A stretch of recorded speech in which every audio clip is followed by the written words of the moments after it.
everyone, welcome back to my new series on contradictions in the Bible.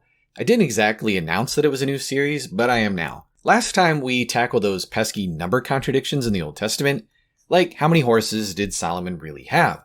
Was it 40,000 or 4,000? As it turns out, most of these kind of errors can be chalked up to simple scribal mistakes, not really a big deal. But today we're diving into a favorite trick that Bible skeptics like to use. They often blow minor differences way out of proportion, trying to make them into big, scary contradictions. Now, before we get into the nitty-gritty, let's take a step back for just a second. What exactly is a contradiction? It's when you have two statements that simply can't both be true at the same time. One has to be right, and the other has to be wrong. Now, some skeptics, folks like Bart Ehrman, claim that the Gospels are full of these contradictions. They say these contradictions mean that we can't trust the Gospels to tell us the real story of Jesus, but are they right? So how does Ehrman try to prove this whole world of contradictions idea? Well, one of his favorite strategies is to throw shade at the idea of reasonable harmonization. Let me break this down for you. Sometimes the Gospels tell the same story a little bit differently. Maybe they use different words, include different details, or even name different people. You know, the way real people tell stories. We all focus on different things and remember different details. But Ehrman acts like these normal everyday differences are huge contradictions. Here's a perfect example. The angels at Jesus' tomb. Ehrman says, on the third day after Jesus' death, the women go to the tomb to anoint his body for burial. And whom do they see there? Do they see a man, as Mark says? Or two men, Luke? Or an angel, Matthew? He makes this sound like a big mystery. But if you've read the rest of the Bible, you know angels often show up looking like people. Remember when Abraham met those three guys who turned out to be angels, or Jacob wrestling with an angel? It happens all the time throughout Scripture. Now, you might think Ehrman would be perfectly happy with that explanation, and surprisingly, he seems to kind of be. He says that can't explain everything else, why Matthew says they saw an angel, why Mark says that it was a man, and why Luke says that it was two men. He even admits the angels can appear to be like men. But then he throws a curveball. He says, the problem is this kind of reconciling again requires one to assert that what really happened is unlike what any of the Gospels say, since none of the three accounts states that the women saw two angels.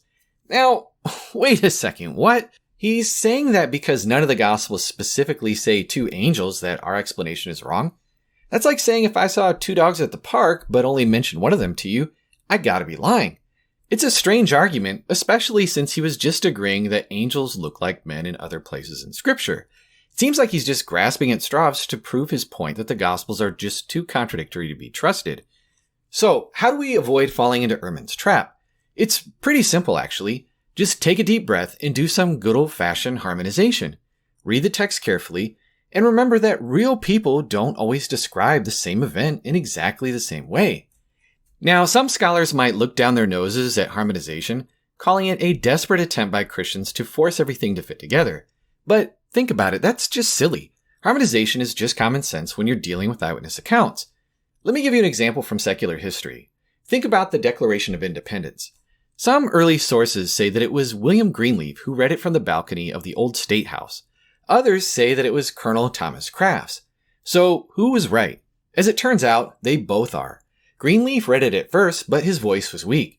So Crafts, who had a booming voice, read it loud again so everybody could hear. Okay, now I hear you, that particular contradiction with the angels was pretty easy to solve, right? You might think that I'm just picking on some low-hanging fruit here. So let's dive into a tougher one, the story of Judas' death. In Matthew, it says that Judas threw his silver coins into the temple, then went off and hanged himself. The chief priests used the money to buy a field, but in Acts, it sounds like Judas bought the field himself and then fell and died horribly. So which is it? Did Judas hang himself or did he fall? And who bought that field? Let's start off with how Judas died. Here's a clue. Living people usually don't burst open when they fall. That's more likely to happen to a dead body, especially if it's been decaying for a while and falls from a height.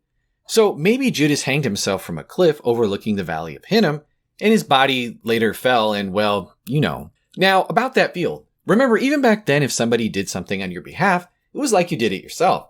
It's like if I asked my friend to buy me a cup of coffee, technically I bought the coffee. So maybe the chief priest bought the field with Judas's money, but it's still fair to say that Judas bought it. Now, I know what you're thinking. Come on, Eric, isn't all of this stretching things a little bit? But honestly, none of this is really that far-fetched. The pieces do fit together. Think of it like this. Imagine if you have two friends who are always honest and trustworthy. You wouldn't just dismiss them if they told you a story that sounded a little wild, right? It's the same with the Gospels. I've spent a lot of time over 2 playlists showing you why they're reliable, written by people who are close to the action and genuinely honest. So while the story of Judas's death might seem a little bit odd at first, the skeptics need to show that all the other evidence I presented doesn't hold up. That's all for now. Be sure to subscribe because I'm going to be talking about more contradictions coming up in future videos. So be sure to stay tuned and thank you so much for watching.